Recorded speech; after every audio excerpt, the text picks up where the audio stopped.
음성을 내가 들으니 사랑하는 말일세.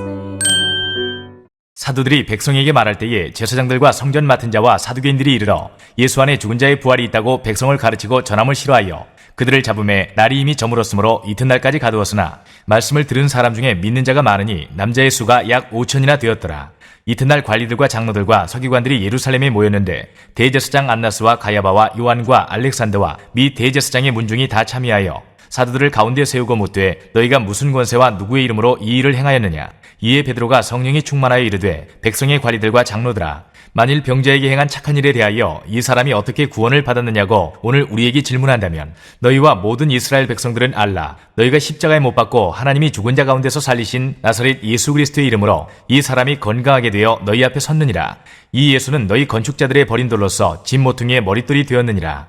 다른 이로서는 구원을 받을 수 없나니 천하 사람 중에 구원을 받을 만한 다른 이름을 우리에게 주신 일이 없음이라 하였더라.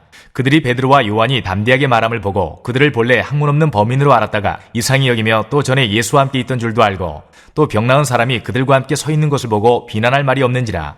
명하여 공의에서 나가라 하고 서로 의논하여 이르되 이 사람들을 어떻게 할까. 그들로 말미암아 유명한 표적 나타난 것이 예루살렘에 사는 모든 사람에게 알려졌으니 우리도 부인할 수 없는지라. 이것이 민간에 더 퍼지지 못하게 그들을 위협하여 이후에는 이 이름으로 아무에게도 말하지 말게 하자 하고 그들을 불러 경고하여 도무지 예수의 이름으로 말하지도 말고 가르치지도 말라 하니 베드로와 요한이 대답하여 이르되 하나님 앞에서 너희의 말을 듣는 것이 하나님의 말씀을 듣는 것보다 옳은가 판단하라. 우리는 보고 들은 것을 말하지 아니할 수 없다 하니 관리들이 백성들 때문에 그들을 어떻게 처벌할지 방법을 찾지 못하고 다시 위협하여 놓아주었으니 이는 모든 사람이 그 된 일을 보고 하나님께 영광을 돌림이라. 이 표적으로 병 나은 사람은 40여서나 되었더라. 안녕하세요. 키티 나누는 목사 안상열입니다. 오늘도 주님 은혜 안에서 좋은 날입니다. 오늘은 사도행전 4장 1절에서 22절을 통해서 위협 앞에서 하나님 앞에서 라는 제목으로 은혜를 나누겠습니다. 오늘 본문 2절에서는 종교 지도자들이 자신들이 죽인 예수님과 그분의 부활을 사도들이 가르치고 전하자 매우 싫어하는 모습이 기록되어 있습니다. 3절에서는 이러한 사도들을 옥에 가두고 7절에서는 신문하며 17절과 21절에서는 복음을 더 이상 전하지 못하도록 위협하는 것을 볼 수 있습니다.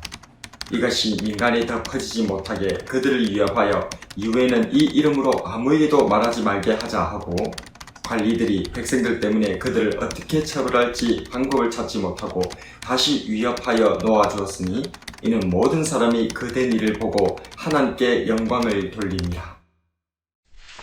오늘날에도 우리는 복음과 신앙에 위협을 당하곤 합니다.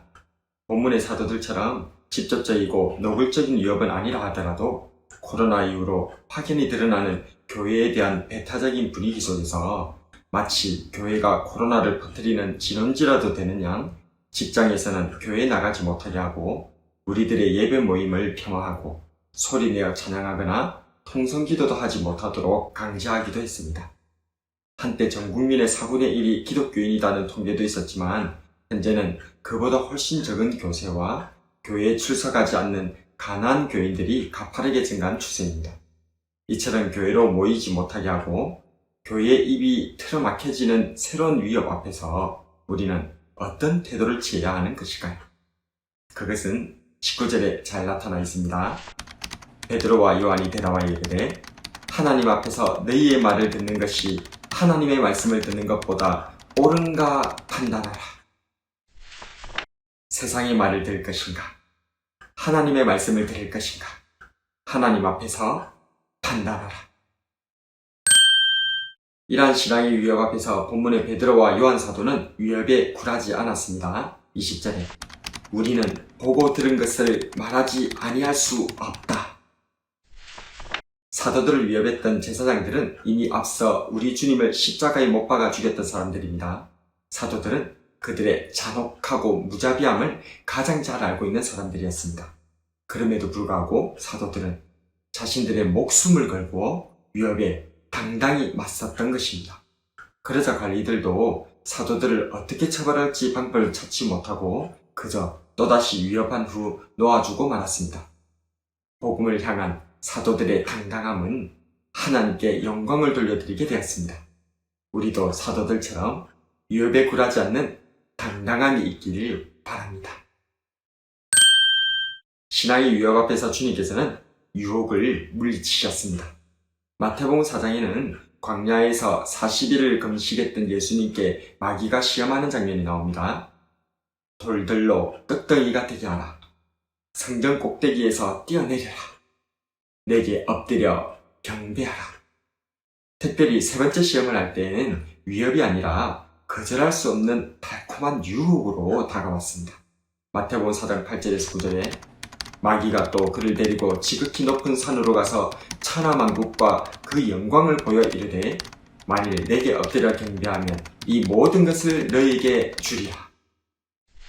마귀에게 엎드려 경배만 하면 천하만국과 그 영광을 모두 주겠다 제안했습니다. 이런 유혹 앞에서 주님의 답변은 무엇이었습니까? 10절에 이에 예수께서 말씀하시되 사탄아 물러가라. 기록되었으되 주 너희 하나님께 경배하고 다만 그를 섬기라 하였느니라.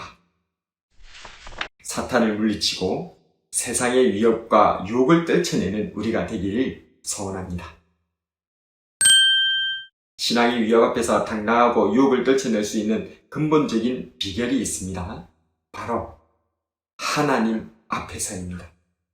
19절에 베드로와 요한이 대답하여 이르되 하나님 앞에서 너희의 말을 듣는 것이 하나님의 말씀을 듣는 것보다 옳은가 판단하라.